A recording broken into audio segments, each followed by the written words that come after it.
Oi, pessoal, tudo bem? Sejam bem-vindos ao 8º episódio da segunda temporada do Lucrando com Imóveis. É um prazer tê-los mais uma vez aqui conosco para conversar, bater um papo e mandar muito conteúdo de qualidade sobre lucratividade e investimento em imóveis. O episódio de hoje a gente vai sair um pouquinho do tradicional, nós não vamos falar diretamente de lucratividade de imóveis, não vamos falar diretamente de cálculos, mas a gente vai abordar um fator que é fundamental quando se busca pensar em investimento em imóveis, que é o ranking anual das cidades mais seguras do Brasil. Esse é um conteúdo que a gente constrói aqui na MySide e está no segundo ano agora, e o foco é conhecer detalhadamente as regiões brasileiras, o Brasil, em relação à segurança, né? E por que a gente fala disso? Porque todo mundo sabe que segurança é um dos fatores fundamentais quando você pensa em atratividade de uma região e, obviamente, de imóveis, né? Tanto para moradia quanto para turismo, uso temporário, a segurança é um dos fatores fundamentais. Então, a ideia de ter um ranking desse detalhado, e por que a gente construiu esse ranking, é porque, em geral, se você está olhando para ciclos de longo prazo, né, e imóveis são tipicamente investimentos de longo prazo, a questão de segurança é uma das questões fundamentais que determinam se uma região vai ter mais ou menos potencial de valorização, tá? Então, por isso que a gente hoje vai falar sobre isso. A gente tem esse estudo na MySide, hoje nós vamos entrar em detalhes nele para que vocês conheçam os resultados, entendam os porquês, e acho que fica clara aqui a relação de segurança com valorização de imóveis, e esse é o nosso objetivo falando desse assunto, tá bom? Mas sem mais delongas, então, bom, antes de eu entrar no detalhamento, sigam a gente no YouTube, curtam o canal, coloquem o joinha, porque, claro, isso sempre ajuda a gente a ter mais abrangência. A gente vai falar o tempo todo sobre o estudo aqui, e o link para os resultados detalhados do estudo vai estar na descrição do episódio, tá? Além de estar sendo colocado aqui na tela. Então, vocês vão poder encontrar os detalhes todos lá. E, além disso, claro, convidando todos que se inscrevam ou entrem, façam parte da nossa comunidade, aí do nosso canal no WhatsApp, porque lá a gente busca tirar dúvidas, ajudar os investidores como um todo, tá? Entre no nosso canal, é uma comunidade que já tem mais de 500 pessoas, tem bastante discussão de qualidade acontecendo lá, tá bom? Bom, vamos lá. Sem mais delongas, hoje o nosso convidado é o Douglas Balena, que, além de meu irmão e cofundador da MySide, junto comigo, ele tem um histórico de atuação em grandes empresas aí, como COO, como CFO, entre outras empresas ele passou pela RD Station, pela Saint-Gobain, e ele é aqui da MySide o criador e o responsável técnico pelo estudo de cidades mais seguras, que está chegando, como eu já tinha falado, no seu segundo ano, então essa é a segunda edição que a gente publica. Então, Douglas, seja bem-vindo, obrigado por dedicar um pouquinho do teu tempo aí para falar conosco mais uma vez. Bom, primeiro fala um pouquinho de você aí, uma introdução rápida, por favor, e depois acho que você já pode começar dando uma ideia do histórico do estudo, né, do nosso anuário de cidades mais seguras, por que a gente criou, da onde que ele veio, que eu acho que é o começo da conversa aí. Legal. Bom, muito obrigado por poder fazer parte aqui do Lucrando.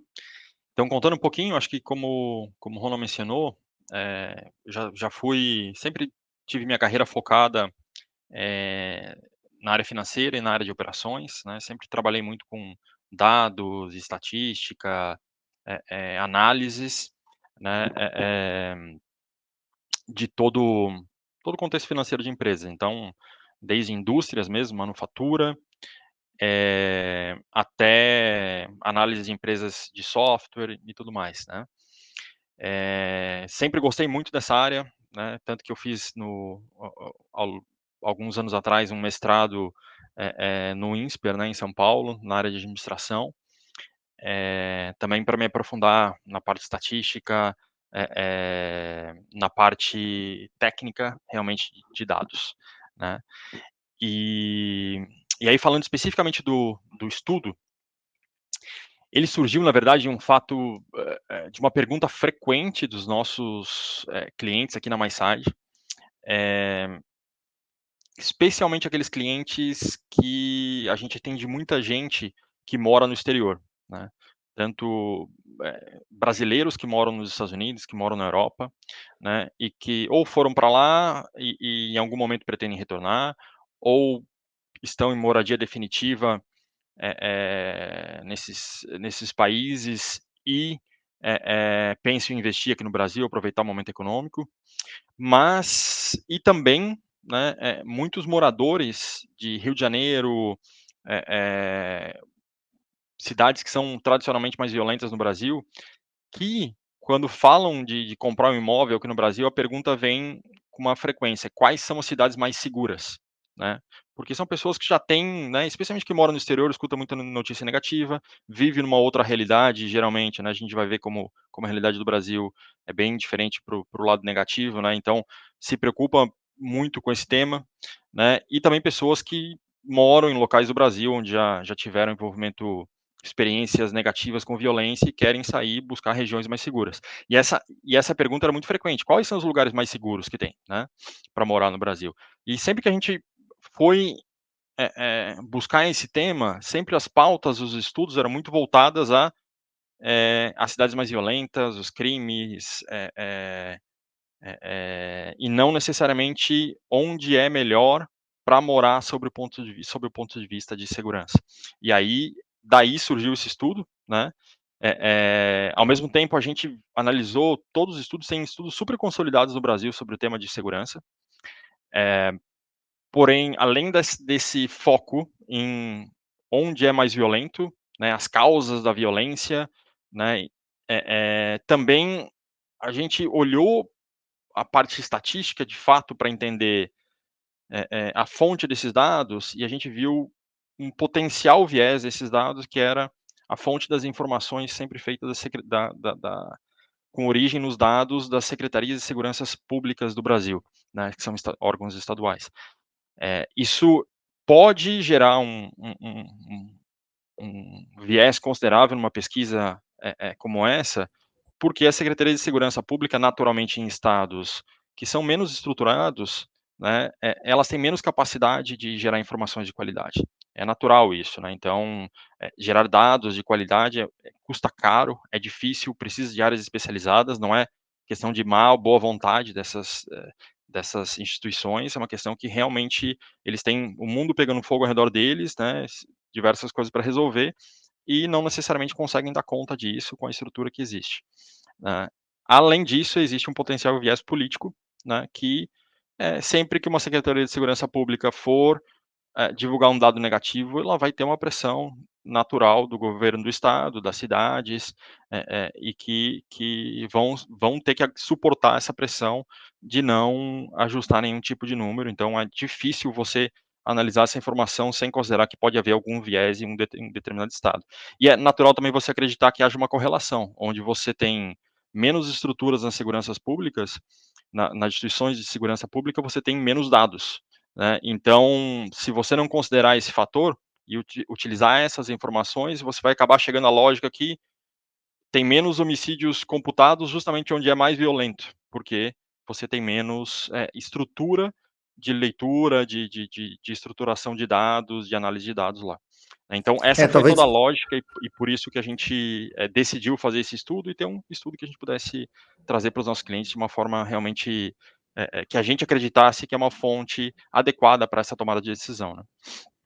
Talvez a gente já entrou agora em dois tópicos. O primeiro, acho que foi isso, né, Douglas, só para tentar dividir em duas partes aí. Uhum. O que trouxe o primeiro é que então a gente buscou trazer inicialmente o foco nas cidades mais seguras, não nas mais violentas, né? Porque, obviamente, tem muito mais apelo de mídia falar de violência, né? Isso não é novidade nenhuma. Então, normalmente, se os estudos eram muito focados, os principais estudos eram muito focados em anunciar cidades mais violentas, e aí nisso a gente buscou trazer a abordagem contrária, até porque para nós, como empresa que guia os investidores, que guia os compradores de imóveis, é muito mais interessante saber onde é seguro do que saber onde é violento, porque os locais mais seguros normalmente representam melhores escolhas, né? Então acho que essa foi a primeira.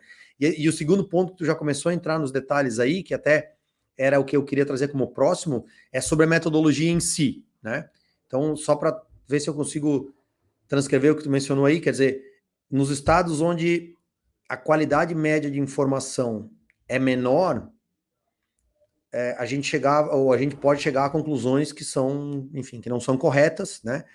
E aí, eu sei que há um fator específico que tem uma quantidade relevante quer dizer, a gente está baseando, já entrando na metodologia, né? Nós estamos falando de taxas de homicídio, né?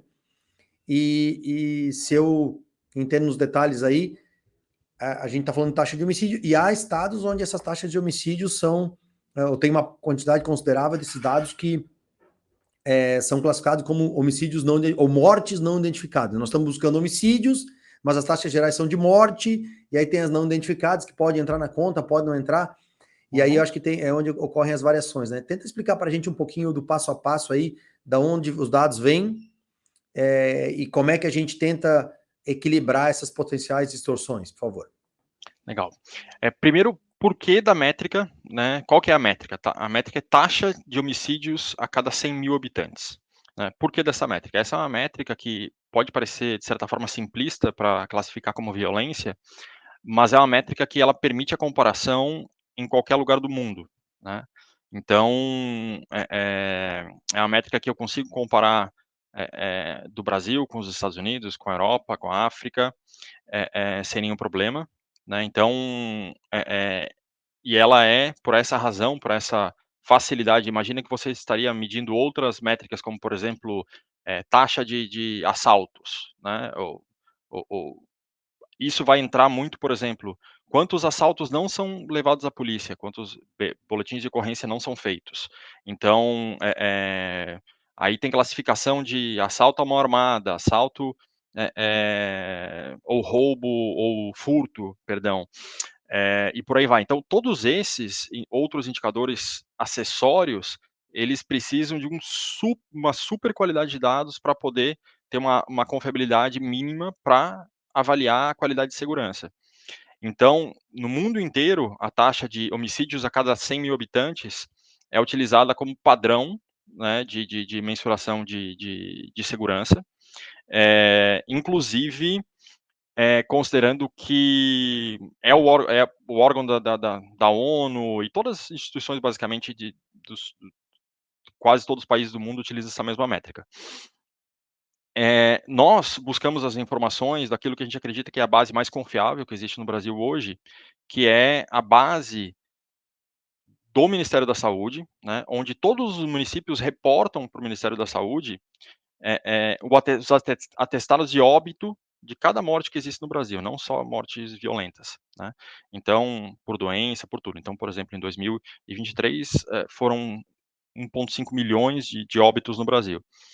Nessa classificação, existe um padrão global de classificação dessas mortes, então, se é doença, que doença que for e tal, tem quase 50 mil categorias onde cada uma pode ser classificada essas mortes, e dentro desse grupo inteiro tem um grupo lá dentro que diz que são mortes de causas não naturais, digamos assim, né, causas externas. Boa parte dessas métricas já vem categorizadas como, por exemplo, é uma morte de causa externa, que é um homicídio intencional, né? É uma morte intencional. Tem outras que vêm uma causa externa que classificam, por exemplo, como um acidente de carro e tudo mais, que naturalmente já fica evidente que isso não é um assassinato, não é algo relacionado a crime. E tem outras que vem uma categoria que é mortes de causas externas, onde o laudo não aponta, né, a causa. Então, isso naturalmente tem uma correlação. As regiões mais violentas, elas têm mais mortes sem essa classificação, com uma classificação genérica, digamos assim, da morte, né? Então, essas classificações, elas são baseadas em atestados de óbitos assinados pelos médicos que estão lá na ponta, então é um documento super difícil de haver qualquer tipo de manipulação, né? Então, obviamente que todos os dados podem ter, mas é um documento bastante confiável para esse tipo de análise. E aí, na pesquisa, para a gente justamente não ter esse viés de onde tem menos dados declarados, a gente vai acabar reduzir o indicador de violência, a gente faz um fator de correção, que a gente entende a proporção de dados que não são reportados e corrige eles através de uma metodologia estatística para equiparar as outras métricas, né? Então, é basicamente essa a fonte de dados que a gente tem, são dados públicos, estão disponíveis no site do Ministério da Saúde, né? Então, qualquer um pode acessar, não tem nada que seja escondido ou qualquer coisa do tipo, né?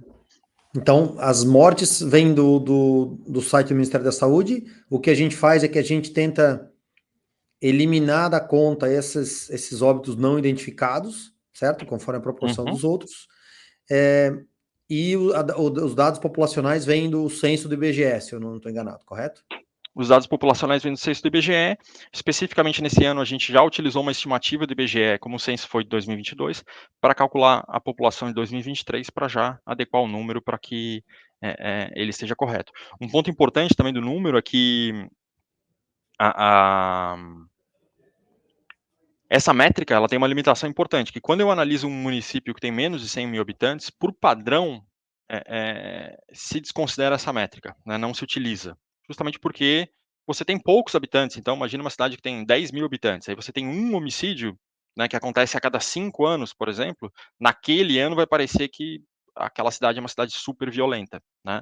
Então, o que acontece é que, por prática, não só no nosso estudo, mas em todo mundo que utiliza essa métrica, quando se analisa o corte de uma cidade especificamente, se ela tem menos de 100 mil habitantes, ela é desconsiderada como uma análise individual. Mas essa métrica não é, os dados daquela cidade não são jogados fora, né? Então, por exemplo, quando a gente consolida as métricas do Brasil, nós incluímos 100% dos municípios, né? Inclusive esses das cidades pequenas, porque aí, em termos estatísticos, a gente esse problema dos números pequenos, da lei dos números pequenos, não acontece porque todos os municípios são somados e tudo mais. Então, a métrica do Brasil considera 100%, assim como a dos estados e tudo mais, só que a gente evita fazer qualquer tipo de análise quando a gente olha individualmente municípios que têm menos de 100 mil habitantes.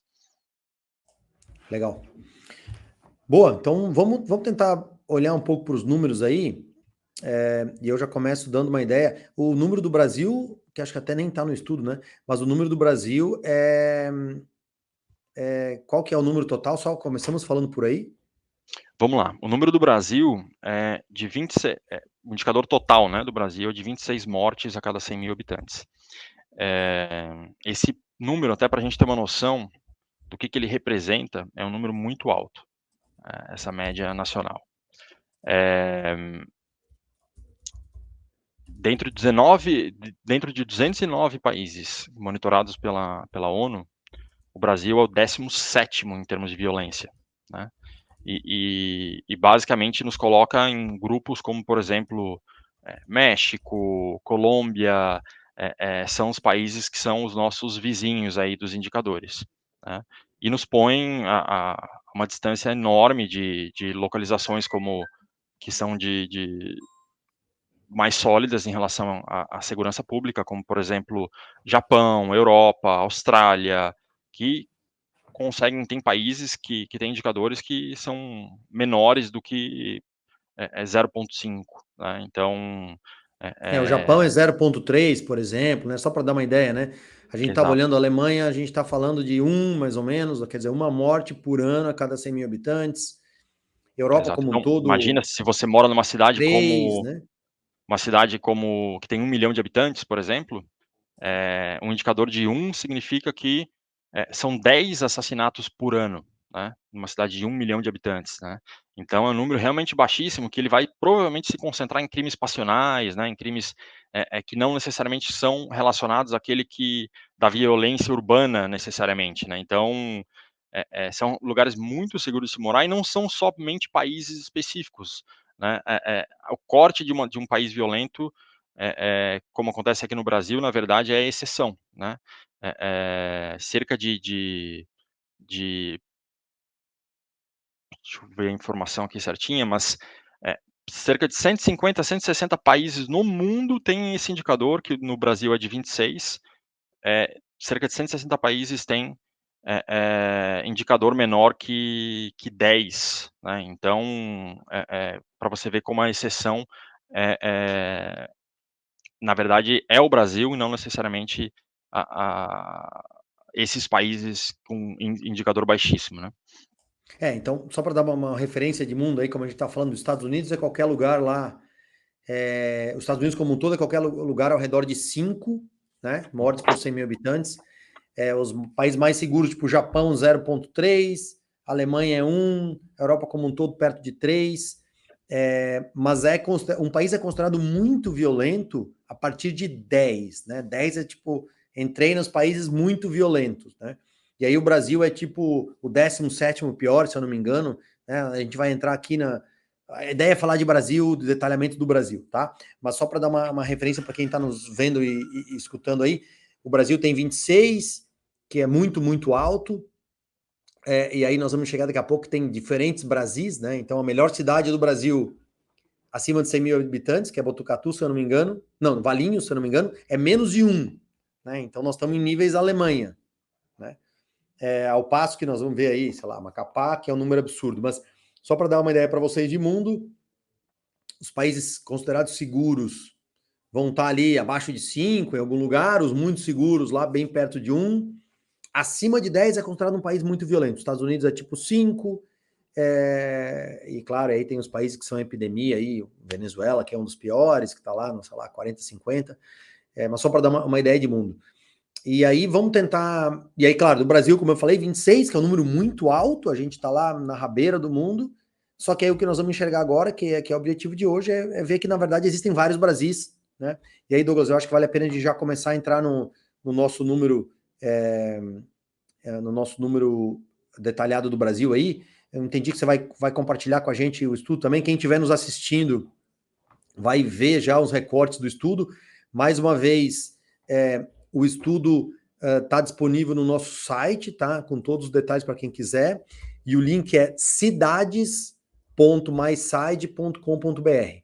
Também está na descrição aqui, mas o link é cidades.myside.com.br e lá a gente tem documento detalhado com todos os recortes que a gente criou e tal. Quem quiser ter acesso à informação completa, tá? Mas bora falar um pouquinho do Brasil agora, então, Douglas? Vamos lá, vamos embora. A gente vai disponibilizar também essa tabela dos países para todo mundo que quiser dar uma olhada, né? Tem uma curiosidade de analisar esses dados, são dados da ONU, tá? Consolidados, então a gente pode disponibilizar também. Mas falando um pouquinho sobre o estudo, eu vou compartilhar aqui minha tela para a gente poder enxergar isso de uma forma mais precisa aqui. Um momento. Então vamos lá. Então começando aqui pela tabela geral, né, a principal aqui.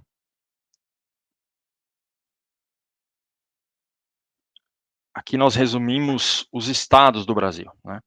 Então, uma vez que a gente olha aqui, a gente vê que existem Brasis diferentes, né? Então, Santa Catarina com 9,2, São Paulo com 10,5, Brasília, né? A gente tem um primeiro nível aqui de 3 estados, que na verdade, Santa Catarina e São Paulo, 2 estados, e o Distrito Federal, que estão abaixo de 15, aí depois o Rio Grande do Sul com 18, Minas Gerais 19,9, e aí a gente entra num grupo que esse número supera 20, né?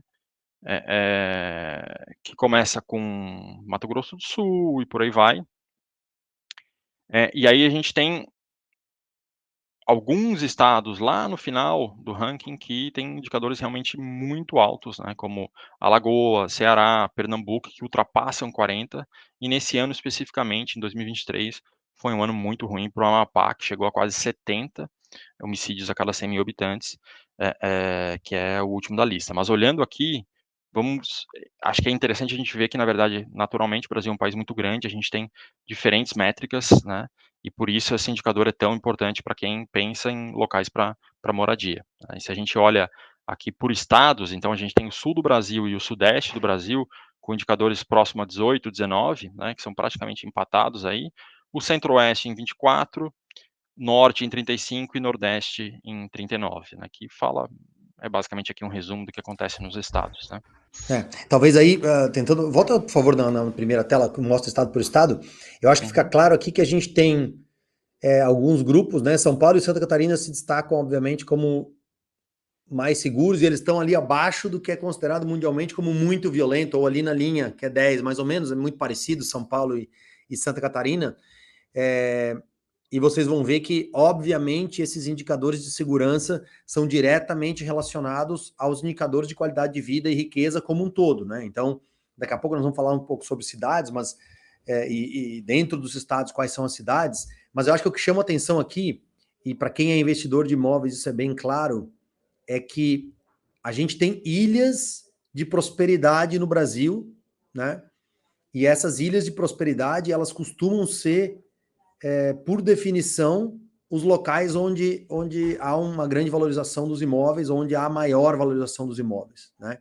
Então, olhar para esses números aqui, e primeiro de uma forma geral, entender quais são as regiões, e depois dentro de cada estado, nós não vamos falar, acho que no detalhe agora, hoje, mas no estudo nós temos os recortes por estado das melhores cidades, né? E naturalmente os locais onde a segurança é melhor, nós estamos falando de regiões mais prósperas e que têm uma qualidade de vida de forma geral melhor, né? Então, para isso, o índice de violência serve também indiretamente como um índice de prosperidade como um todo, né? Que fala de economia, fala de educação, fala de naturalmente os locais que são economicamente mais fortes, eles têm uma violência menor. Mas aí, antes de entrar nas regiões, assim, nós vemos a lei de São Paulo e Santa Catarina, que é o grupo 1, né? Os líderes aí. Aí depois nós temos um grupo grande de cidades que é de sul, sul, sudeste, centro-oeste, então Distrito Federal, Rio Grande do Sul, Minas, Mato Grosso, Paraná, Goiás. Goiás já está ali em 23, né? Então, que são as cidades, que são os estados intermediários que vão até a média brasileira aí, e aí destaque para Piauí, Acre e Paraíba, né? Que apesar, e até o Maranhão, que apesar de estar nas regiões mais pobres, são o que tem uma pior performance, são os melhores estados dentro dessas regiões, né? Então, Goiás e Brasília puxam o centro-oeste, depois a gente tem Acre, Paraíba, Maranhão. E aí, São mais ou os menos únicos ali a fora média do Brasil. do eixo sul-sudeste, né, então, Isso, e né? centro-oeste, né. Isso, são os únicos estados que estão abaixo da média ali, ou até a média, e estão fora de sul, sudeste, centro-oeste. Aí a gente passa a média, então o 11º é a Paraíba, que é mais ou menos o Brasil, né? Paraíba está no índice médio brasileiro. E aí depois a gente vem os estados que são os piores estados, e aí, obviamente, sem surpresa, nós estamos concentrados nos estados que são norte e nordeste, em geral, né? Que são menos ricos e são mais pobres como um todo, e aí tem alguns caras que chamam atenção, Espírito Santo é 35, Rio de Janeiro, obviamente, 37, que são locais que são reconhecidos por serem mais violentos mesmo, e que eu acho que tem aí um descasamento, quer dizer, não necessariamente eles são economicamente mais pobres, mas eles têm um problema sistêmico de segurança pública, né, Rio de Janeiro, por todas as facções criminosas e assim por diante, né, e aí até a gente chegar lá, no fim, no Amapá, que é um número de guerra civil, eu acho que se fosse um país, o Amapá seria, O sei mais lá, violento do mundo, um dos o mais piores violento. do mundo, né? E que de fato tem uma situação que é hiperepidêmica aí, né? Mas acho que é bem interessante tentar distinguir e enxergar esses grupos, né? Quer dizer, o pessoal mais seguro que é Santa Catarina e São Paulo. Aí depois o grupo dos abaixo da média aí, né? Que estão principalmente Sudeste, Centro-Oeste e Sul. E aí depois os estados que de fato são mais violentos e que pioram, e que vão piorando muito até chegar em índices lá como... Acho que a Amapá deve ter, eu nem sei no detalhe o que aconteceu lá, mas deve ter uma questão sistêmica. Não sei se em 2000, tu lembra, Douglas, se no estudo do ano passado a Amapá era tão ruim assim ou não? Não era tão ruim, mas era bastante alto também, Era o né, pior então já. assim, era um dos piores, não o pior. Isso. Tá Estava no bom. grupo, assim, no grupo dos últimos, né, assim, desconsiderando países em guerra, né, no mundo, o pior país, até alguns anos atrás era El Salvador, com em torno de 50, né. El Salvador ainda tem que atualizar os números aí com toda a mudança de política que teve lá, mas era só para a gente ter um patamar. O pior país do mundo não em guerra era em torno de 50 homicídios a cada 100 mil habitantes.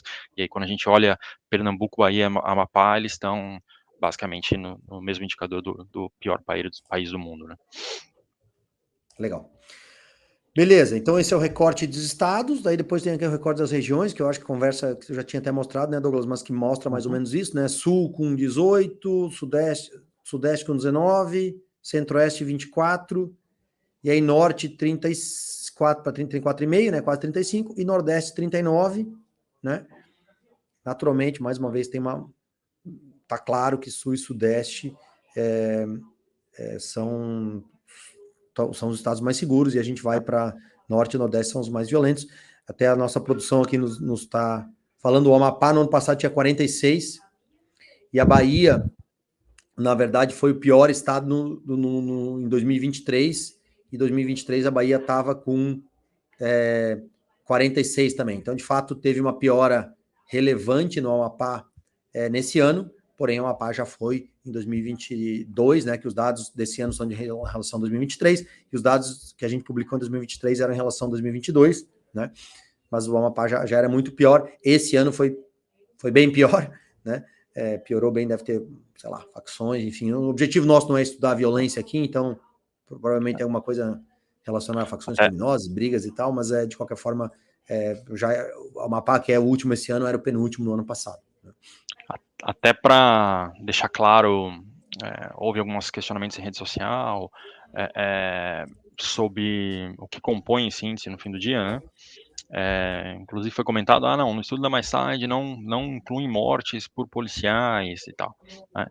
Todos os homicídios, independente de quem fez, quem não fez, estão dentro do estudo, tá? Então, pode ter sido de policial, pode ter sido de facção criminosa ou pessoas que anteriormente não eram criminosos, eles estão incluídos no estudo, né? Então, por exemplo, se um estado teve uma ação policial que foi bastante focada em um excesso de violência, alguma coisa nesse sentido, vai refletir no número, né? E acho que também é importante ponderar que, assim, a gente está vendo aqui o Sul e o Sudeste como os primeiros no ranking, mas está longe de ser um número de se orgulhar, né? É um número, assim, certamente a gente pode chamar o número de menos pior, né? E não melhor número. Então, e aí eu acho que é legal até entrando, isso a gente consegue olhar assim, observar aqui no próximo gráfico, é o gráfico das cidades, das capitais, na verdade, a gente começa a olhar um nível de quais cidades a gente pode começar a dizer que elas não são as menos piores, que elas já têm um nível que talvez a gente possa começar a dizer esse nível é aceitável, né? Que dentre as capitais, Florianópolis é a primeira e São Paulo, a cidade, o município de São Paulo é a segunda colocada, né? É bem importante aqui mencionar que também houve muitos questionamentos sobre São Paulo. Poxa, mas São Paulo não eu moro aqui, não é assim, ela não, de jeito nenhum, ela é a segunda cidade mais segura do Brasil, capital, perdão, mais segura do Brasil. Mas aí é importante entender as diferenças, as métricas, né?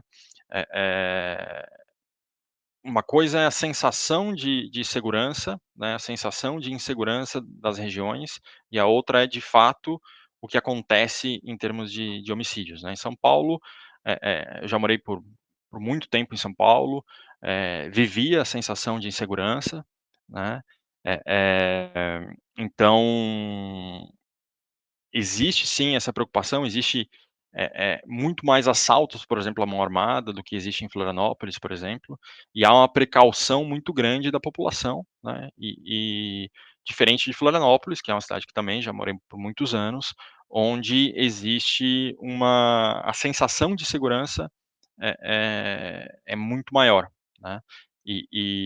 Mas não dá para negar, né, não é esse ano que São Paulo está na segunda posição, São Paulo já vem há muitos anos, com indicadores de segurança que são superiores à maior parte das capitais do Brasil, né, quem morou lá sabe que independente de quem estava no governo, sempre houve uma preocupação muito grande na cidade sobre isso, né, mas é uma cidade sim que surpreende, né, estar nessa posição, pela sensação de insegurança que os moradores vivenciam.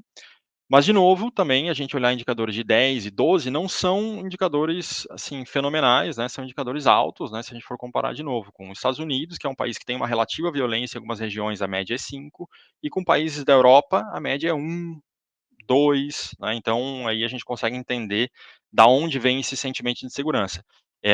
Aquela coisa que a gente sempre fala aqui, assim, Se a gente tem um sentimento de insegurança em São Paulo, se você conversar com pessoas de Fortaleza, né, e Recife, por exemplo, vocês, os moradores de São Paulo vão perceber que, na verdade, a sensação de insegurança lá é muito superior de São Paulo, né? Muito superior de São Paulo. Então, isso quando a gente olha em qualidade de vida, né? E a gente tem, por exemplo, muita gente aqui na MySide saindo do Rio de Janeiro para vir morar em Florianópolis, por exemplo, porque está saindo de uma região que é de praia para ir para outra região de praia e procura Florianópolis, procura Balneário Camboriú, porque quer manter a qualidade de vida, itens essenciais para que consideram essenciais para a qualidade de vida, como a proximidade ao mar, esse ambiente de litoral, mas querem sair da violência, né, e acabam migrando para regiões como Florianópolis, Balneário Camboriú e tal, que tem indicadores de segurança mais baixos, né. Então, acho que é importante a gente entender essa questão da sensação de segurança, porque realmente é compreensível que quem mora em São Paulo não tenha uma vida, uma sensação de segurança adequada, e nem mesmo quem mora em Florianópolis, que não está longe de ser uma região que a gente pode considerar de segura, né? Isso, e aí, acho que assim, falando das capitais, elas refletem diretamente o que a gente viu dos estados ali, então tem pouca diferença. Quando eu olho os estados, olho as capitais, eu estou vendo mais ou menos os mesmos números, né? Com uma exceção ou outra aqui. Também os detalhes estão lá no estudo para quem quiser ver. Acho que, por último, o último recorde que a gente vai ver agora é com as cidades acima de 100 mil habitantes, né? E aí, Isso, dentro disso, aqui eu acho que a gente começa a enxergar algumas coisas que são diferentes, né? é isso aí. Ou seja, nós começamos a ver cidades, você vê, Valinhos, que é a principal cidade, tem aí 0,9, né? Então são índices alemães, né? Mas de qualquer forma, todos esses caras que estão aí abaixo de 5, visto a realidade brasileira, eu acho que podem ser considerados municípios que são seguros, né? E aí, bom, de modo geral, olhando para essa lista aqui, que são as 30 mais seguras acima de 100 mil, quais seriam os highlights aí, Douglas, os pontos principais que você ressaltaria? Não, eu acho que assim, o grandes destaques aqui é que essas cidades, elas não, com algumas exceções, mas dá para a gente dizer que a maioria delas não são cidades que estão aqui por acaso, ou seja, elas não estão nesse ranking esse ano, elas somente, né? Não foi uma, entre aspas, sorte delas aparecerem aqui. São cidades que recorrentemente têm índices de segurança muito bons. São cidades que geralmente têm os índices de qualidade de vida altíssimos, né? O IDH de Valinhos já foi, se não me engano ainda que falta, com a atualização do censo 2022, esse número vai sair, mas o maior IDH do Brasil, né? Jaraguá do Sul, por exemplo, aqui em Santa Catarina, uma cidade que ano passado liderou o ranking, né? E agora está em quinto colocado, mas você vê que os indicadores já são em patamares incomparáveis à primeira capital, né? Então, eu acho que o interessante é olhar, e esse era o grande propósito do nosso estudo, era olhar para essas cidades especialmente e entender quem que está fazendo diferente, né? Quem que traz, dentro do Brasil, de um contexto de ampla violência, quem que são aqueles que realmente trazem algo diferente, né? E que proporcionam uma possibilidade de qualidade de vida em termos de segurança muito alto, né? E, outra coisa que é importante notar aqui, que na verdade há uma super concentração de cidades do estado de São Paulo, né. Então, existe, acho que se eu não me engano são 5 cidades de Santa Catarina, 2 de Minas Gerais e uma do Paraná, né, mas o interior de São Paulo, né, que são as cidades que estão aqui, a maioria aqui do interior, listadas demonstram que a região tem uma característica socioeconômica, uma preocupação com segurança que é realmente diferenciada em relação a outros estados, né? E realmente é surpreendente a concentração de municípios do interior de São Paulo no ranking das 30 cidades mais seguras, né? Então, e até é um dado triste, na verdade, que a gente olha e vê que são apenas 4 estados representados aqui, mas ao mesmo tempo nos dá uma luz de entender o que essas cidades que estão aqui estão fazendo de diferente.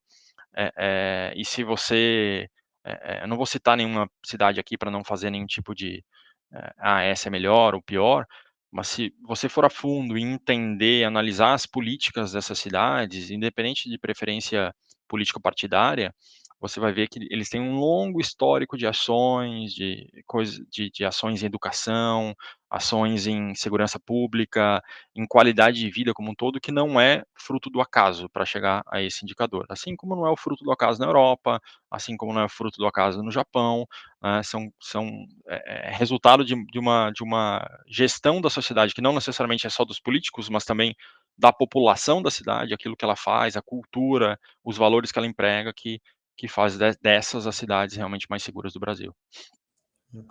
E aí, depois, só para a gente encaminhar aqui já para o encerramento, aí a gente não, nós não vamos entrar nos detalhes aqui, não vamos ficar discutindo, mas aí depois a gente tem recortes aí de, por exemplo, subindo o tamanho das cidades, né? Então, indo para 200 a 500 mil habitantes, e aí depois tem recorte ainda, eu acho que acima de 500 mil, né?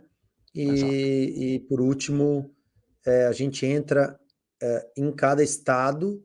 Ah, não, desculpa, acima de 1 milhão, e depois a gente entra em cada É, estado do Brasil e coloca para cada estado quais são as cidades mais seguras, sempre com a régua mínima de no mínimo 100 mil habitantes, que é onde a gente para a estatística mínima, a população mínima que a gente acha que o tem uma recorte mínimo, relevância né? estatística. Aí, né? Ótimo. Exato, o recorte mínimo. Então, e basicamente é isso, quer dizer, o estudo, mais uma vez, só deixando claro, ele está disponível no cidades.myside.com.br, né? E lá vão estar todos os detalhes, vocês vão ver um documento bem detalhado sobre isso. Claro, a gente tem sempre, olhando sob o ponto de vista de investimento agora, nós sempre vamos buscar um equilíbrio entre as regiões em que há um desenvolvimento urbano relevante, né? Então, você vai pegar cidades muito pequenas, em que você não tem crescimento populacional, não tem nenhum tipo de desenvolvimento imobiliário importante, você vai chegar num ponto em que, ok, a cidade é segura, mas ela não vai trazer oportunidades de investimento imobiliário porque não há um crescimento relevante na base de imóveis, não tem novos lançamentos, não tem empreendimentos novos e tal. Então, isso leva simplesmente a cidade ser segura não quer dizer que ela é uma boa oportunidade para investimento. Né? Isso é importante que fique claro. Né? A segurança é só mais um fator que a gente leva em consideração, e é importante deixar claro que a segurança é um fator que influencia investimentos tipicamente no longo prazo. Né? Então, quando você está pensando em ações mais estruturais, você está olhando para um negócio de longo prazo, você está enxergando que são áreas em que a população busca por serem mais seguras, e é um dos fatores. Né? Desenvolvimento econômico, é lógico, é um fator que tem uma relevância ainda maior, provavelmente, né? Ou pelo menos está na mesma balança, aí no mesmo peso. Então, quando a gente está buscando investimentos, no fundo, eu costumo, inclusive, falar bastante isso, assim, a gente olha muito para a floresta, e dentro da floresta eu tento buscar a melhor árvore, né? Porque a melhor árvore é o que vai me dar mais retorno. Então, esse tipo de estudo como cidades mais seguras, ele tenta buscar alinhar essas coisas, né? Então, putz, eu tenho interesse em morar num local mais seguro, investir num local mais seguro. O que faz sentido para mim? Ah, deixa eu ver aqui, né, deixa eu dar uma olhada e comparando. E às vezes a gente não tem ideia dessas coisas, então não são números que são óbvios para todo mundo quando a gente olha e fala de segurança, né? E por isso que a gente cria esse estudo. Inclusive, Douglas, eu queria te convidar só para falar um pouquinho do nosso próximo estudo aqui, que já está no fogão aí, que vai ser sobre as melhores cidades para investir, certo? Exato. Uhum. E aí a gente vai falar um pouquinho sobre rentabilidade de aluguel, rentabilidade de valorização. Fala só 2 minutinhos para explicar qual que é o objetivo. Provavelmente a gente vai estar conversando sobre isso aqui em conjunto no futuro, mas só fala um pouquinho sobre esse estudo que eu acho que é legal para dar uma ideia para o pessoal que está buscando investir aí. Legal. A gente vai lançar em breve o estudo Melhores Cidades para Investir em Imóveis, né? Onde a gente vai trazer uma visão tanto de investimento em valorização de imóveis, então, pessoas que buscam comprar um imóvel na fase de planta, na fase de projeto, e revendê-lo assim que mais para frente ou quando for entregue, e também aluguel, né? Qual que é a rentabilidade e tudo mais, né? E como isso se compara a outros indicadores de mercado, né, como investir em ações, renda fixa, e tudo mais. Então a gente vai fazer uma abordagem para buscar trazer uma informação mais precisa de quais são as melhores cidades nos últimos anos aí para se investir, para trazer mais uma informação para dar suporte à decisão do investidor de imóveis, né. Isso. Então, o que a gente vai fazer com esse estudo, basicamente, é pegar os indicadores que são, na média, conhecidos aí, FIPZAP e outras coisas, mas colocar eles num formato em que a gente consiga calcular diretamente a rentabilidade e dizer, olha, nos últimos tantos anos, os locais que mais deram dinheiro em aluguel, que mais deram dinheiro em valorização foram esses, né? Vai ser mais ou menos do mesmo Exato. formato que a gente fez aqui, os cidades mais seguras, só que focado em valorização. Exato, e com um corte específico em rendimento, né, porque se fala muito em valorização de imóveis, né, e quando a gente fala valorização, o imóvel saiu do preço 100 para o preço 200, mas se eu comparar qual que é o rendimento de fato, depois de tirar os impostos, depois de tirar as taxas, e tudo mais, quanto que sobra no bolso do investidor, comparado isso a outros investimentos que existem no mercado. Legal. Bom, agradecendo, Douglas, mais uma vez, obrigado pelo seu tempo aqui de estar conversando conosco. Valeu. Agora deixa eu só fazer meus comerciais aqui. Pessoal, mais uma vez, entre no nosso grupo de WhatsApp lá, façam a sua... se cadastrem no nosso canal aqui para receber as novidades, ativa o sininho, para quem estiver no YouTube. A nossa ideia de próximo episódio é conversar sobre locais de investimento, quer dizer, locais que chamam atenção. Então, se tudo der certo, o próximo episódio que a gente vai gravar falando de cidades que a gente acredita que sejam bons locais de investimento e tentando dar mais detalhes de por que elas são bons locais de investimento. E também fiquem à vontade se vocês quiserem sugerir temas, perguntas. O canal correto geralmente é o nosso grupo de WhatsApp lá, onde tem muita discussão, muito conteúdo, a gente ajuda as pessoas, a gente tira dúvidas, entrem lá, vale a pena mesmo. E mais uma vez, obrigado pela atenção e pela audiência, e até a próxima. Tchau, tchau.